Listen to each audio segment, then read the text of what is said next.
오늘은 요한복음 1장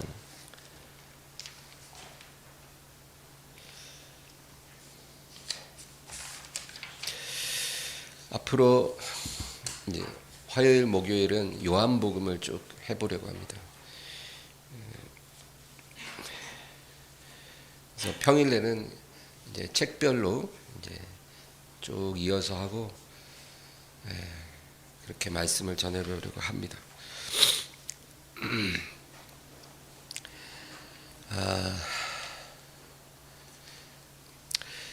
성경은 하나님 말씀이 기록된 책입니다. 하나님이 왜 이 책을 우리에게 주셨을까? 여러분 그거 한번 생각해 보세요. 하나님이 왜 말씀을 기록한 책을 우리에게 주셨을까?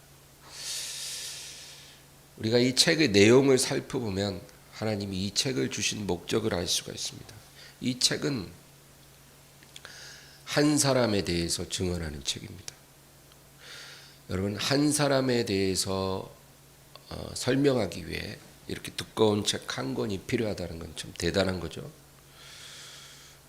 하나님께서는 한 사람에 대해서 우리에게 말씀하시고 싶어서 이 성경을 우리에게 주신 것입니다. 그래서 이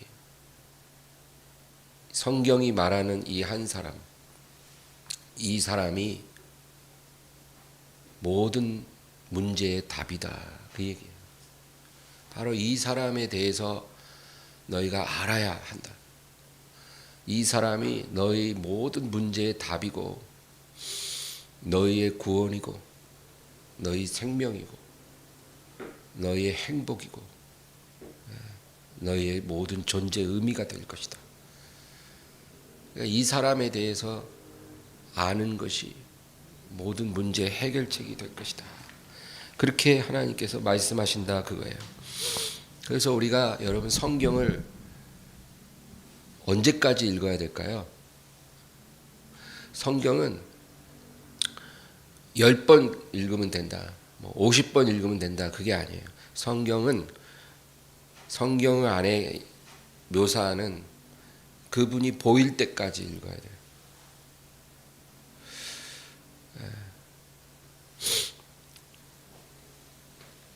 성경에 기록된 이 한 사람이 내게 와닿고 이분이 바로 내 인생의 답이라는 것, 내 생명의 근원이라는 것, 그것을 우리가 깨달아질 때까지 우리는 성경을 읽어야 합니다. 그래서 성경을 읽고 또 읽어서 성경이 말하고 있는 이분으로 내가 채워져야 돼. 그래서 그게 성경을 주신 하나님의 목적이에요. 그러니까 그것이 달성되기 전까지는 성경 읽기를 중단해서는 안 됩니다. 성경을 소홀히 하면서 그분을 사랑합니다 이렇게 말하는 것은 허망한 말이에요. 마치 어떤 남자가 집에 들어오지도 않아. 바깥에서 딴 여자랑 살림 차리고 살면서 그리고 나는 내 아내를 사랑해 이렇게 말하는 것처럼 허망한 거예요. 말이 안 되잖아요. 그렇죠? 성경을 소홀히 하면서 우리가 하나님을 사랑하노라 그렇게 말하는 게 바로 그렇게 허망한 말이에요. 하나님을 사랑하면 우리는 성경을 읽어야 돼요. 성경 안에서 하나님이 말씀하는 그 한 사람, 그 한 사람이 선명하게 보일 때까지, 그리고 그분이 나를 꽉 채워서 내가 그분에 대해서 온전히 알 때까지 우리는 성경을 사모해야 됩니다.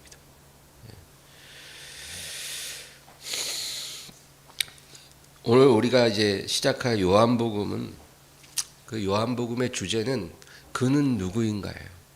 그는 누구인가. 요한복음의 주제일 뿐만 아니라 성경 전체의 주제예요. 그는 누구인가. 여러분 구약 성경을 읽으면서 예수님이 보이지 않으면 구약을 제대로 읽고 있는 게 아니에요. 우리는 구약 성경의 많은 이야기들을 알잖아요. 그렇죠? 요나가 고래 뱃속에 들어간 얘기, 다니엘이 사자굴에 들어갔지만 살아난 이야기. 여리고성이 무너진 이야기, 많은 사건들을 우리가 기억하지만 그 구약이 말하고자 하는 것 바로 한 사람에 관한 거예요.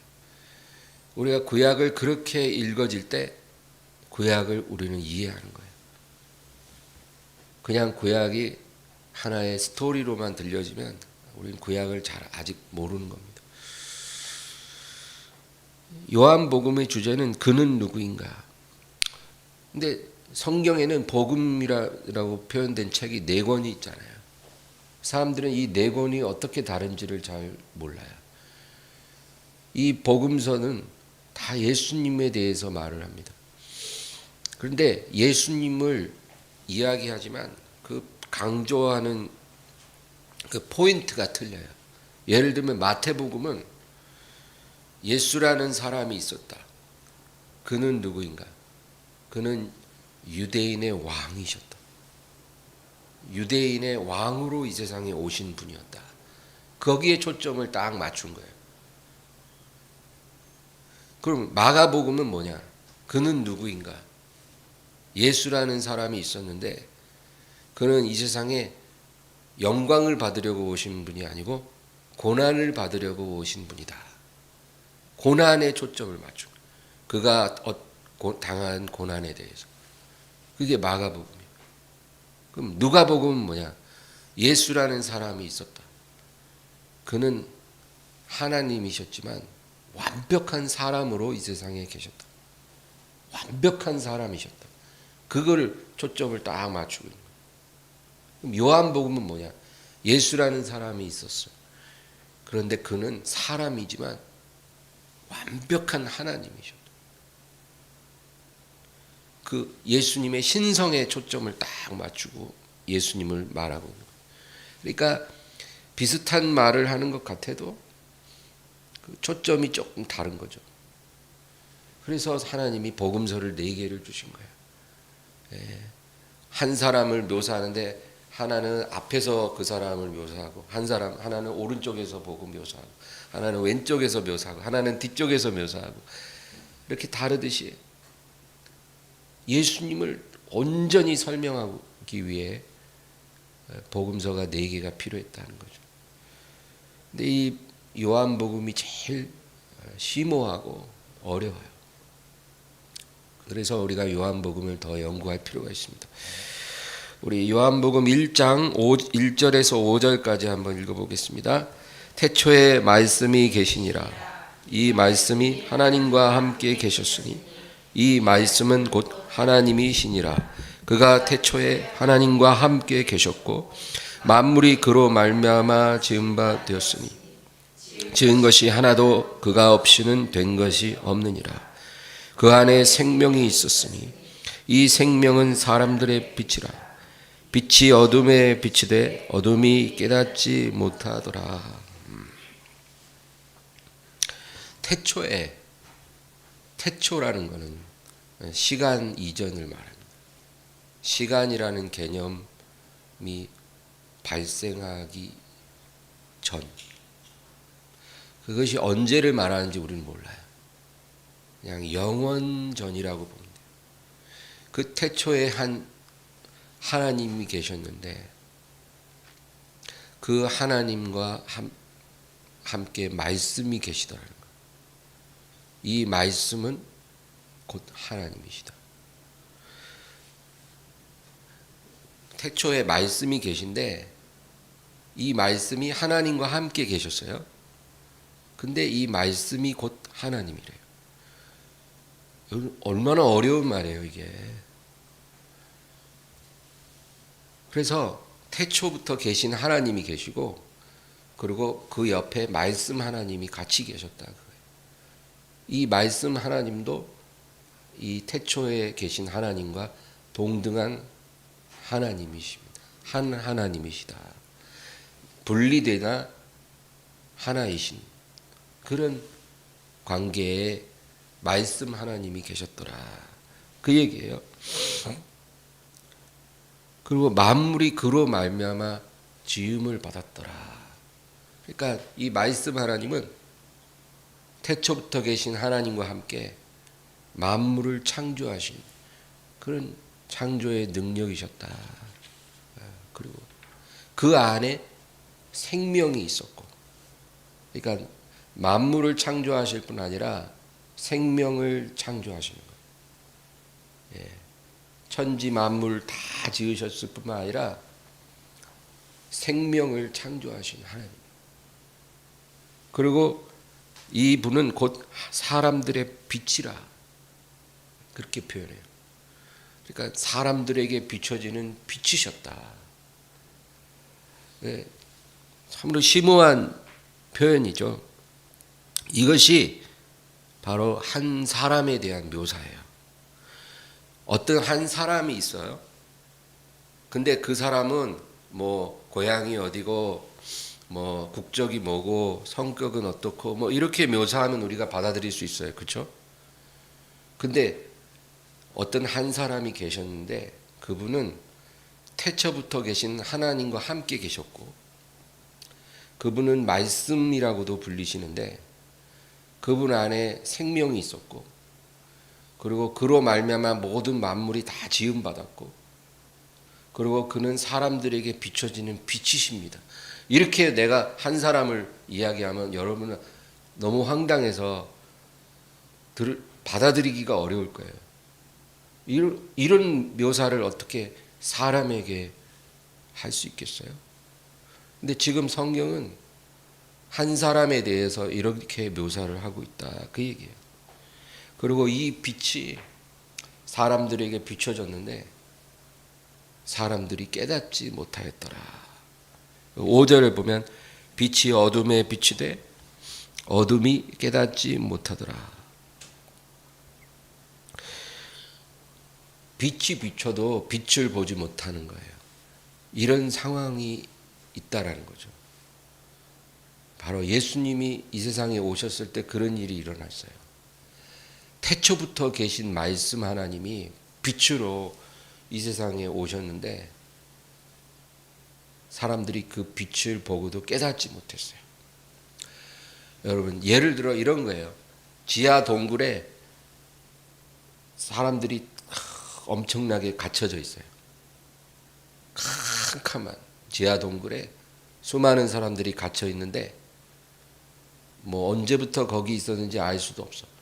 그러니까 그 사람들의 몰골은 사람의 몰골이 아니겠죠. 그런데 누가 거기에 그 바깥으로 통하는 출입문을 탁 열어 제쳤어요. 그러니까 빛이 쫙 들어오는 거예요. 그리고 그 사람이 외치는 거예요. 이 빛으로 나와서 여기서 탈출하십시오. 근데 그 빛이 확 비치는데도 거기 있는 그 사람들은 아무런 반응이 없어. 그 어둠에 너무 익숙해갖고 빛에 반응할 줄을 몰라. 심지어 빛을 피해서 어두운 데로 들어가요. 바깥으로 탈출할 수 있는 문을 열어서 빛이 쫙 비춰지고 있는데도 그 빛으로 나오면 다 살 수 있는데 사람들이 깨닫지 못하는 거예요. 어떻게 해야 사는지를 몰라요.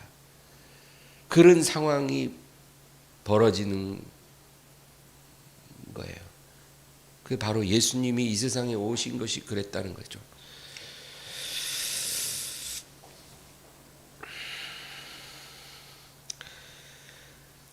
하나님 없는 삶에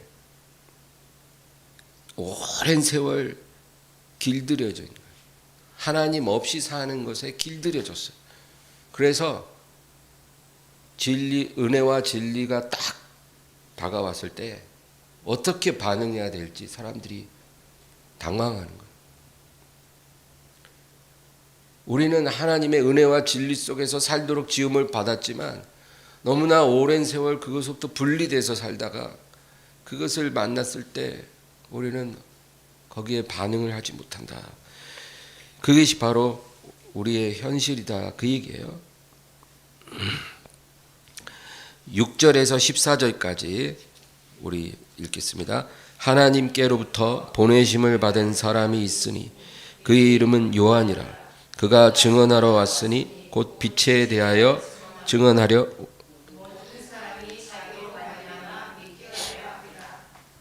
그는 이 빛이 아니요 이 빛에 대하여 증언하러 온 자라. 참빛 곧 세상에 와서 각 사람에게 비추는 빛이 있었나니 그가 세상에 계셨으며 세상은 그로 말미암아 지은 바 되었으되 세상이 그를 알지 못하였고 자기 땅에 오매 자기 백성이 영접하지 아니하였으나 영접하는 자 곧 그 이름을 믿는 자들에게는 하나님의 자녀가 되는 권세를 주셨으니 이는 혈통으로나 육정으로나 사람의 뜻으로 나지 아니하고 오직 하나님께로부터 난 자들이니라. 말씀이 육신이 되어 우리 가운데 거하심에 우리가 그의 영광을 보니 아버지의 독생자의 영광이요 은혜와 진리가 충만하더라. 아멘. 9절에 보면 참빛 곧 세상에 와서 각 사람에게 비추는 빛이 있었나니. 여러분 사람을 빛이라고 느껴본 적이 있나요? 사람을 내게 빛과 같다 그렇게 느껴본 적이 있으세요? 그 엄마들이 아기를 출산하면 그 아기를 바라보면서 그런 느낌을 갖는다 하더라고요. 너는 내 인생의 빛이야. 나의 불행한 마음에 나의 어두운 삶에 찬란한 빛을 너는 비추고 있다. 그렇게 아기를 보면서 엄마가 느낀다는 거예요. 그 아기가 태어나면서부터 모든 게 다 달라지는 거예요. 삶의 목적도 달라지고 마음 자세도 달라지고 의욕도 달라지고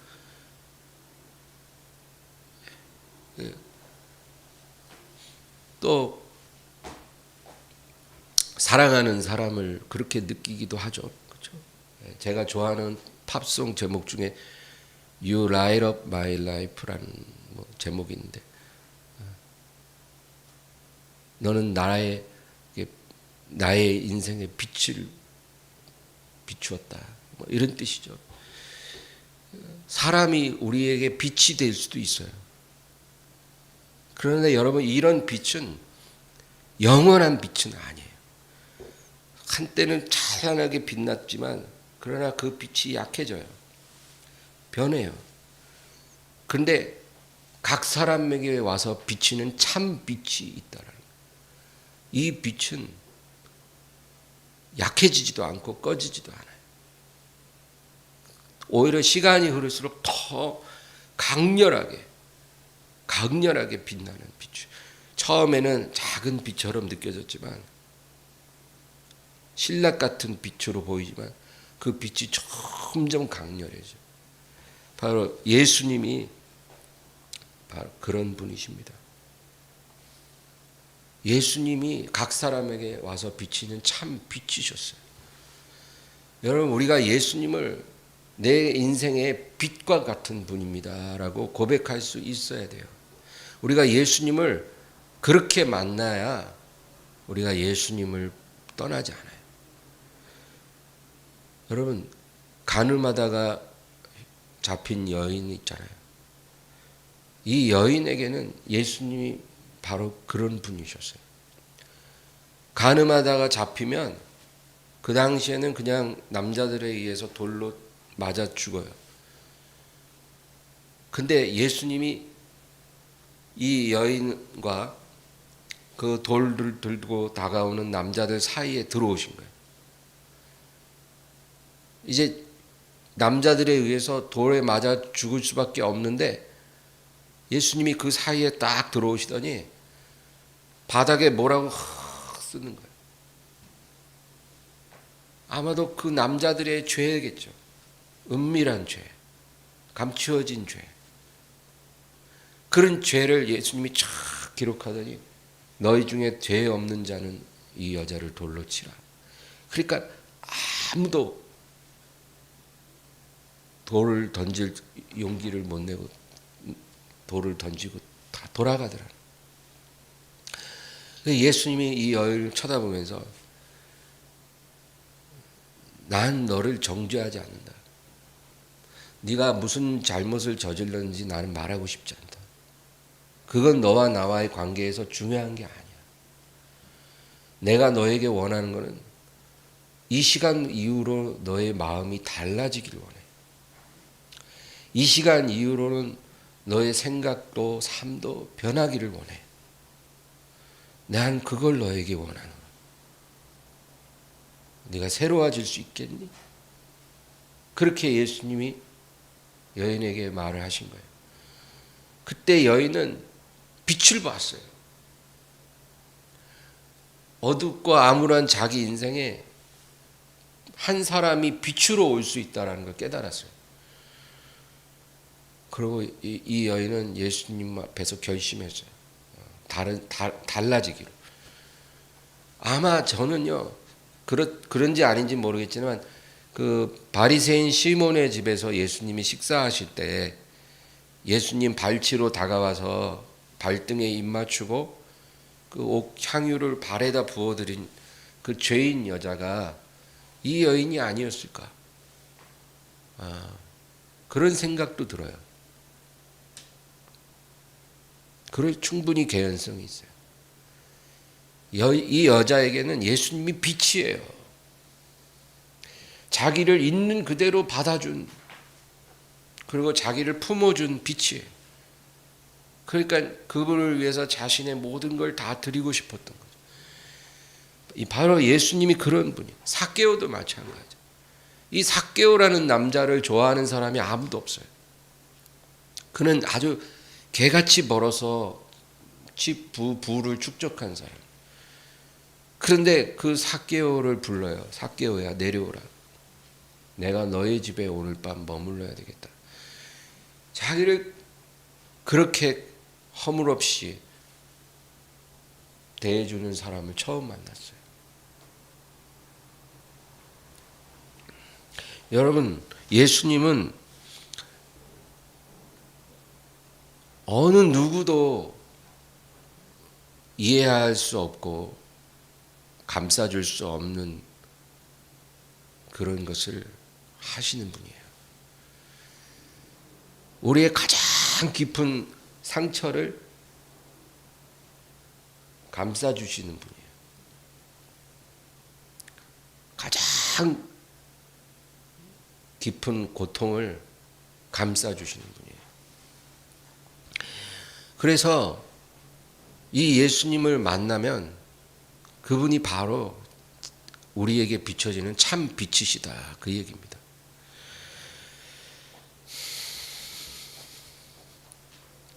만약에 우리가 이런 사람을 아직 이 세상에서 찾고 있다면 여러분, 다른 사람을 찾으려고 그러지 말고 예수님을 만나면 돼요. 예수님 외에는 이런 분이 없어요. 그래서 12절 13절을 보면 다 같이 읽어볼까요? 영접하는 자 곧 그 이름을 믿는 자들에게는 하나님의 자녀가 되는 권세를 주셨으니 이는 혈통으로나 육정으로나 사람의 뜻으로 나지 아니하고 오직 하나님께로부터 난 자들이니라. 이렇게 예수님을 빛으로 만나야 되는데 이런 은혜가 우리가 원한다고 되는 게 아니고 혈통으로나 육정으로나 사람의 뜻으로 되는 게 아니고 하나님께로부터 난 자, 하나님이 택한 자에게만 허락된다, 그거예요. 그리고 그 사람에게 하나님의 자녀가 되도록 축복해 주셔. 그 이름을 믿는 것, 그 은혜를 택한 자에게만 주시는 거예요. 그리고 그 이름을 믿는 자에게는 하나님의 자녀가 되는 권세를 주시더라. 예. 은혜 위에 은혜죠. 여러분, 얼마 전에 대통령 선거에서 한 사람이 당선이 됐어요. 그 사람을 지금 뭐 언론에서는 당선인이라고 그래요. 대통령 당선인. 현재 신분이 그거예요. 아직 대통령은 아니지만 대통령 당선인. 근데 대통령 당선인이 되면 그때부터 이제 청와대 경호실에서 나와서 1급 경호를 펼쳐요. 당선인이 되면. 그러니까 경호 등급이 격상되고 여러 가지 변화가 일어나죠. 우리가 그 이름을 믿어서 하나님의 자녀가 되면 우리에게도 이런 변화가 일어난다. 하나님 자녀가 되는 순간 경호 등급이 격상돼요. 하나님이 우리를 아주 강한 손으로 지켜주셔요. 그리고 은혜가 달라져요. 예전에 주시던 은혜가 아니라 아주 다른 은혜를 주셔요. 그래서 우리 안에 그리스도의 형상이 이루어지도록 성령께서 굉장히 열심히 일을 하셔요. 왜냐하면 우리가 그 이름을 믿는 순간 예수님이 우리 안에 들어오시거든요. 그러니까 우리 안에 들어오신 분에게 어울리도록 우리를 변화시키기 시작해요. 우리의 인격과 성품을 변화시켜요. 그래서 성령께서 아주 열심히 우리와 함께 일을 하신다, 그거예요. 하나님의 자녀가 되는 권세를 주셨다는 것은 그 말 그대로 권세가 달라졌기 때문에 이제는 예전에 역사하던 권세가 더 이상 우리에게 역사할 수 없다라는 걸 의미해요. 예전에 하나님 자녀가 아니었을 때 우리에게 왕노릇하던 권세가 하나님 자녀가 된 다음에는 그 더 이상 그런 권세를 가질 수가 없게 된다는 거예요. 그래서 죄의 권세가 우리를 얽매이지 못해요. 우리가 죄를 안 짓는다는 게 아니에요. 죄를 범해도 예전에는 죄의 권세에 매이고 눌리는데 이제 하나님의 자녀가 된 다음부터는 죄를 범해도 죄의 권세에 눌리는 게 아니라 회개하도록 인도하셔요. 그래서 그 죄의 권세와 상관이 없게 하셔요. 비록 회개는 할지언정 죄에 눌리지는 않게 하신다는 거예요. 여러분, 이게 얼마나 큰 차이인지를 우리가 알아야 됩니다. 마귀가 자기 소유권을 더 이상 주장할 수가 없게 된다는 거예요. 죄로 딱 얽어맨 영혼들을 마귀는 이 여자는 내 거야 그러는데, 예? 여러분 영화 엑소시스트 이런 데 보면은 마귀가 이 아이는 내 거야 막 이러듯이 그 마귀 들리면 그래요. 마귀가 그런 말을 해요. 이 사람은 내 거야. 실제 자기 거예요. 거짓말하는 게 아니라. 죄로 완전히 노예 삼았기 때문에 내 거라는 거예요. 근데 이제 죄의 권세에서 놓여놨기 때문에 마귀는 자기 소유라고 주장할 수가 없어요. 이젠 하나님 거예요. 예수님 거예요. 우리가 그렇게 바뀐다는 거예요. 그래서 우리가 비록 죄짓고 넘어지고 실수하고 계속 그랬지라도 이제는 소유권이 이전됐기 때문에 하나님의 자비가 우리를 견인해가요. 예, 레카가 고장난 차 견인해서 가듯이 하나님의 자비가 우리를 딱 견인해서 끌고 가는 거예요.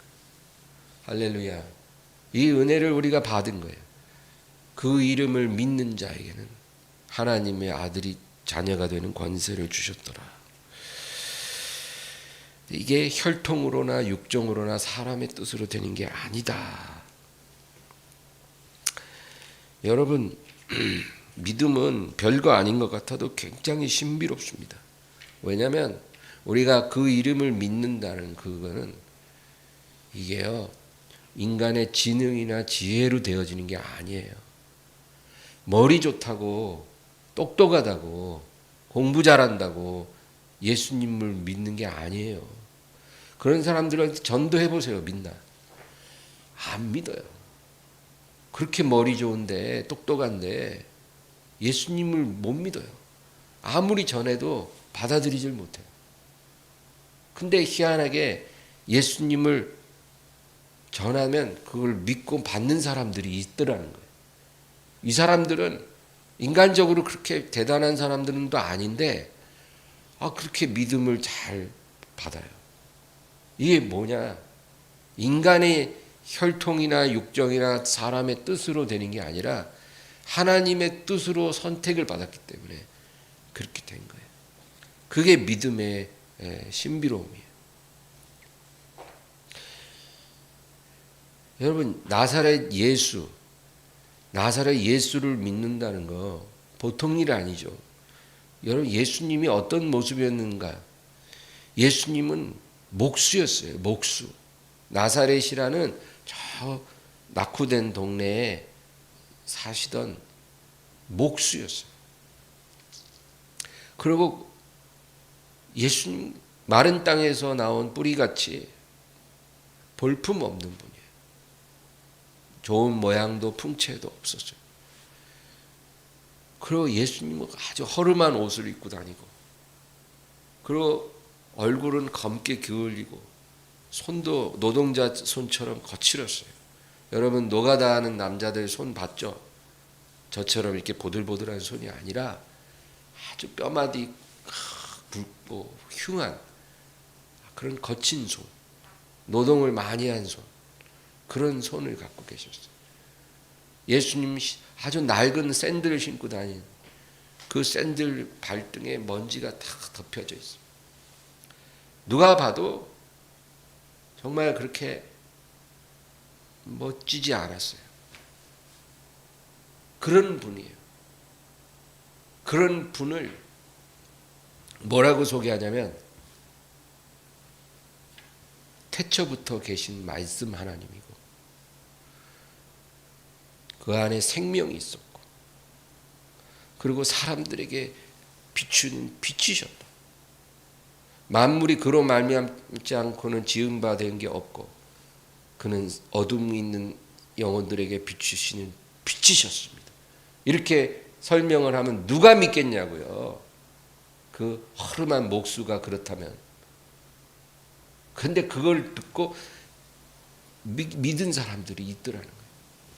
이게 하나님의 선물이죠. 그리고 그에 대해서 이런 고백을 합니다. 14절 읽겠습니다.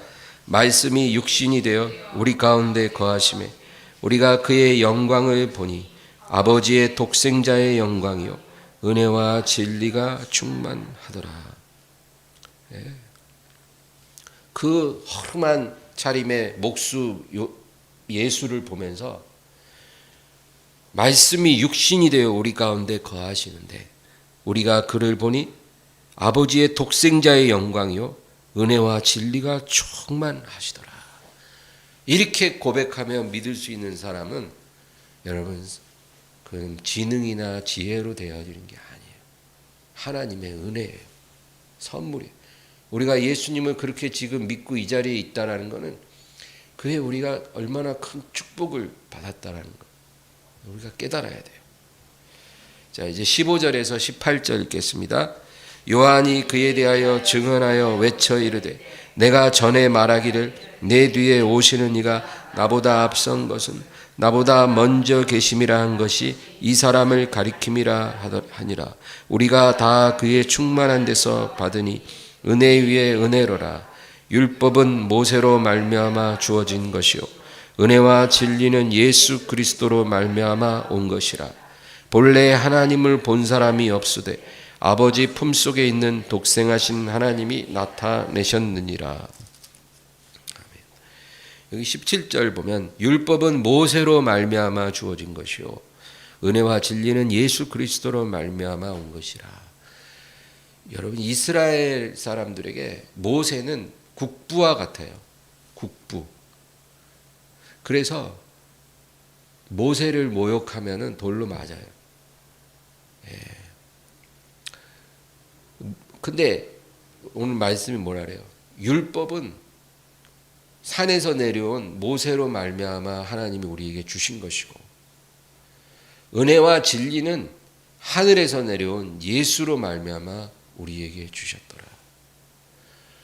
모세와 예수를 딱 동일선상에서 비교하는데 결국 누가 더 우월하다는 거예요? 산에서 내려와 율법을 전해준 모세보다 하늘에서 내려와 우리에게 은혜와 진리를 전해준 예수가 더 훨씬 더 우월하다. 그 얘기죠. 그리고 18절이 앞권이에요. 본래 하나님을 본 사람이 없으되 아버지 품속에 있는 독생하신 하나님이 나타내셨느니라. 태초부터 지금까지 하나님을 본 사람이 없는데 바로 이 나사렛 예수가 바로 하나님을 나타내신 것이다. 그가 바로 하나님의 실체라는 거예요. 여러분, 이런 말을 누가 할 때 이게 믿어지면 그게 정상이 아니겠죠? 그 허름한 목수 예수가 태초부터 계신 하나님의 실체다. 이 말을 누가 믿을 수 있겠냐고요. 우리는 예수님을 그냥 쉽게 믿지만 사실 가만히 그 당시에 돌아가서 그 예수, 나사렛 목수 예수가 하나님이라는 사실을 어떻게 믿을 수 있겠냐고요. 그러나 그걸 믿는 사람들이 있더라는 거예요. 정말 은혜 위에 은혜죠. 왜냐하면 그 이름을 믿는 자는 하나님의 자녀가 되는 권세를 주신다는 거예요. 구원은 이렇게 받는 거예요. 우리가 노력해서 받는 게 아니고 우리가 깨달아서 받는 게 아니고 하나님이 우리를 믿게 해주셔서 우리가 구원을 받는 거예요. 그리고 죄의 권세에서 노연하고 마귀의 소유권에서 하나님의 소유로 옮겨지는 거예요. 어둠에서 빛으로, 사망에서 생명으로 우리는 옮겨가는 거예요. 이게 놀라운 축복이고 신비죠.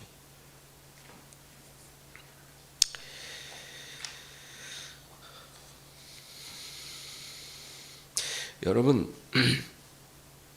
예수님이 하나님 되심의 근거는 은혜와 진리의 말씀이라고 성경이 말을 해요. 오늘 보면 은혜와 진리는 예수 그리스도로 말미암아 왔다 그랬잖아요. 그러니까 예수님이 하나님이시라는 것을 어떻게 증명하냐면 그로부터 은혜와 진리의 말씀이 나오기 때문이라는 거예요.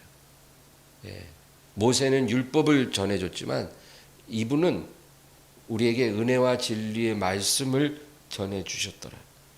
그래서 그가 하나님이시라는 거죠. 예수님의 전한 말씀을 듣고 예수님을 믿은 사람은 120명이었어요.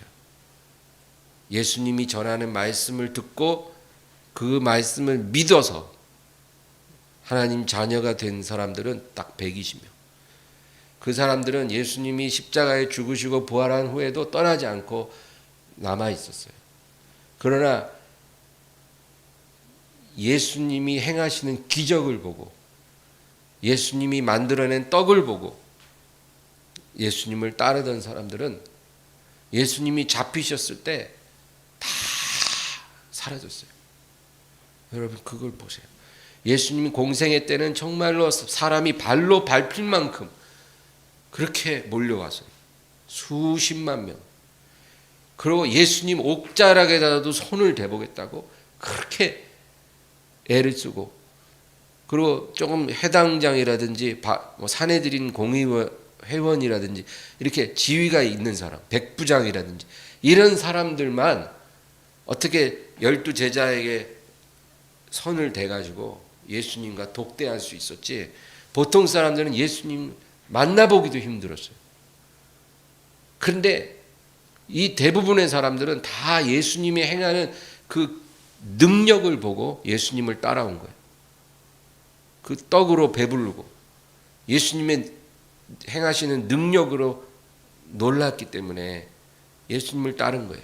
근데 이 사람들은 예수님이 잡히시는 순간 연기처럼 사라져 버렸어요. 언제 그렇게 많은 지지자들이 예수님을 둘러쌌나 싶을 정도로 아주 그냥 깨끗이 사라져 버렸어요. 그리고 예수님 옆에 남아있던 사람들은 딱 120명. 이 사람들은 떡을 보고 예수님을 따라온 게 아니라 예수님으로부터 나오는 은혜와 진리를 보고 예수님을 믿고 따른 사람들이에요. 여러분, 이게 믿음의 뿌리예요. 우리의 믿음이 유지되고 사라지지 않으려면 우리의 믿음이 은혜와 진리의 말씀으로 세워져야 돼요. 우리가 처음에는 어떤 기적을 보고 어떤 하나님이 우리의 문제를 어떻게 응답해 주셨기 때문에 우리가 믿음을 가졌을 수 있지만 그 상황에 머무르면 그 믿음은 시험이 오면 그냥 사라져 버려요, 여러분. 기적에 근거한 믿음은 시험이 오면 버티지 못해요. 기적 보고 놀라서 따라왔기 때문에 시험이 오면 놀라서 도망가요. 그래서 기적 보고 믿음이 시작됐더라도 그 믿음은 말씀의 뿌리를 내려야만 해요. 말씀으로 인해서 믿어지는 믿음이 돼야 시험이 와도 우리의 믿음이 무너지지 않는다는 거예요.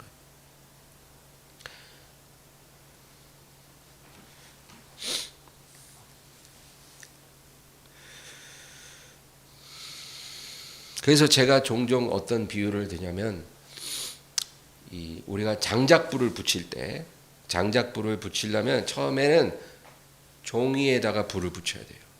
종이에다 불을 붙여갖고 그 불을 나무에다 옮겨야 돼요. 근데 불은 종이에 잘 붙어요.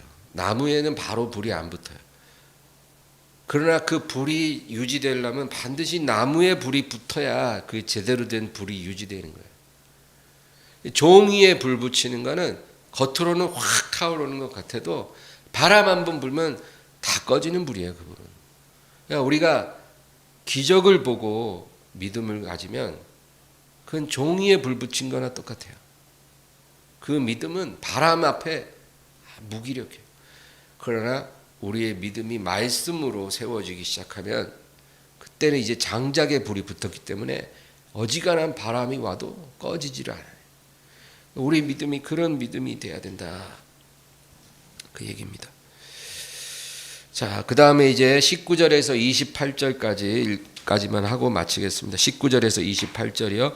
유대인들이 예루살렘에서 제사장들과 레위인들을 요한에게 보내어 내가 누구냐 물을 때 요한의 증언이 이러하니라. 요한이 드러내어 말하고 숨기지 아니하니 드러내어 하는 말이 나는 그리스도가 아니라 한데 또 묻되 그러면 누구냐 내가 엘리야냐 이르되 나는 아니라 또 묻되 내가 그 선지자냐 대답하되 아니라 또 말하되 누구냐 우리를 보낸 이들에게 대답하게 하라. 너는 네게 대하여 무엇이라 하느냐 이르되 나는 선지자 이사야의 말과 같이 주의 길을 곧게 하라고 광야에서 외치는 자의 소리로라 하니라. 그들이 바리새인들이 보낸 자라.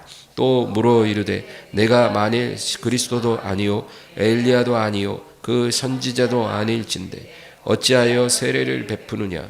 요한이 대답하되 나는 물로 세례를 베풀거니와 너희 가운데 너희가 알지 못하는 한 사람이 있었으니 곧 내 뒤에 오시는 그이라. 그의 신발끈을 풀기도 감당하지 못하겠노라 하더라.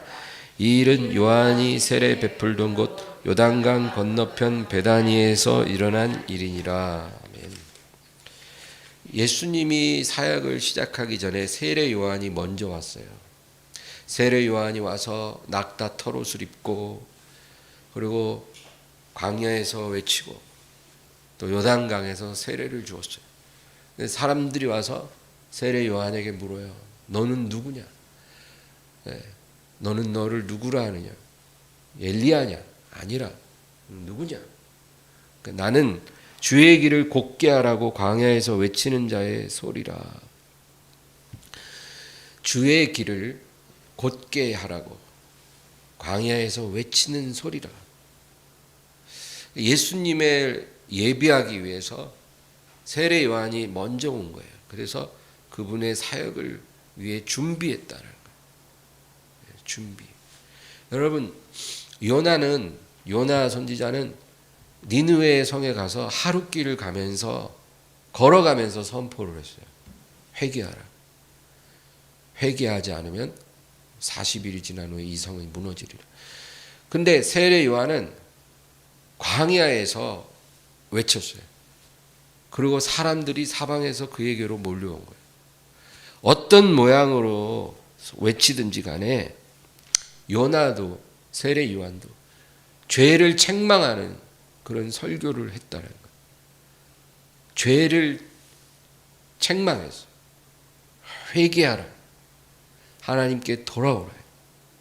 너희의 죄를 자백하고 하나님께 돌이켜라. 그러면 살리라. 여러분, 우리가 하나님을 만나려면 반드시 자기 죄를 깨달아야 합니다. 그게 하나님의 만나는 조건이에요. 우리가 대통령을 만나려면 청와대에서 우리에게 초청장을 보내야 우리가 만날 수 있어요. 내가 아무리 대통령 만나게 달라 해도 소용없어요. 초청장을 받아야 만나러 갈 수 있듯이 하나님도 우리에게 초청장을 보내주시는 거예요. 그게 초청장이 뭐냐면 죄를 깨닫는 거예요. 이게 하나님의 초대장이에요. 죄를 깨달아. 죄를 깨달아야 너희는 나를 만날 수 있느니라. 하나님을 만나는 조건이에요. 죄를 깨달아야 돼요. 죄가 없다 그러면 하나님을 만날 수가 없어요. 하나님을 만나고 싶으면, 은혜 받고 싶으면, 구원받고 싶으면 죄를 깨달아야 한다. 그래서 하나님이 그 종들을 보내서 죄를 책망하는 설교를 하는 거예요. 그 설교가 바로 하나님의 초대장이에요. 기분 나쁘게 들으면 안 되는 거예요. 그 죄를 책망하는 설교가 하나님의 초대예요. 이 말씀을 통해서 너희가 죄를 깨닫고 내게 오면 너희는 나를 만나게 될 것이다. 그래서 세상 죄를 지고 가는 하나님의 어린 양을 우리가 만나는 거예요. 예. 세례 요한이 예수님을 딱 보는 순간 뭐라 그랬어요? 보라, 세상 죄를 지고 가는 하나님의 어린 양이로다. 예수님이 그냥 여행 삼아 이 세상에 오신 게 아니고 우리의 죄를 짊어지기 위해서 이 세상에 오신 거예요. 그 세례 요한은 그거를 깨달았어요. 그리고 그분을 너희가 영접하려면 그냥 되는 게 아니라 반드시 너희 죄를 깨닫는 일이 일어나야 너희는 그분을 영접할 수가 있고 그 이름을 믿을 수가 있어. 그래야 너희는 구원을 받아. 그러니까 너희는 반드시 죄를 깨달아야 돼. 그래서 세례 요한이 먼저 와서 죄를 책망하는 설교를 많이 한 거예요. 그것만이 하나님께 갈 수 있는 길이기 때문에. 예, 여러분 구약 성경 읽어보세요. 구약 성경에 백성들이 하나님을 만나려면 반드시 피 뿌리는 제사를 드려야 하나님께 나아갈 수 있었잖아요. 그 같은 원리예요. 그런데 지금은 우리가 피 뿌리는 제사를 드릴 필요가 없죠. 왜? 예수님이 그 피를 뿌려주셨기 때문에. 그러나 지금 우리가 준비해야 될 거는 우리의 죄를 깨닫고 고백하며 나아가는 은혜가 필요하다. 그래서 책망하는 설교를 여러분 싫어하지 마세요. 교회 와서 책망하는 설교 안 듣고 뭘 들으려고 오는 거예요? 그게 하나님을 만나는 열쇠인데, 초대장인데. 요즘 성도들은 너무 점잖은 설교를 좋아해요. 점잖은 설교. 아주 막 사람을 격려해주고 안심시키는 그런 설교. 괜찮아. 잘하고 있어. 지금 이대로만 가면 문제 없어. 다 잘 될 거야. 구원은 따놓은 당상이야. 이런 아주 기분 좋은 설교만 들으려고 그래요. 여러분, 그러나 그런 설교보다 당신은 지금 벼랑 끝에 서 있다라는 것을 알아야 합니다. 그렇게 말해주는 책망하는 설교가 더 좋은 설교예요. 만약에 그런 설교를 어디서 들을 수 있다면 그 설교자를 귀하게 생각하셔요. 그런 설교자가 아주 드물어요. 그러나 우리는 그런 말씀을 들어야 돼요. 그리고 성경을 읽으면서도 이 성경을 통해서 예수님을 보여야 되고 예수님이 바로 내 죄를 위해 이 세상에 오셨다라는 것을 깨달을 수 있어야 돼요. 그러면 우리가 살아요. 예. 그냥 처음에 믿을 때 몇 번 그렇게 하고 끝나는 게 아니라 우리의 믿음의 여정에 이 일은 계속 일어나야 돼요. 오늘 이 은혜가 충만하기를 바랍니다. 말씀을 생각하면서 간절히 기도하겠습니다. 주여, 주여, 주여.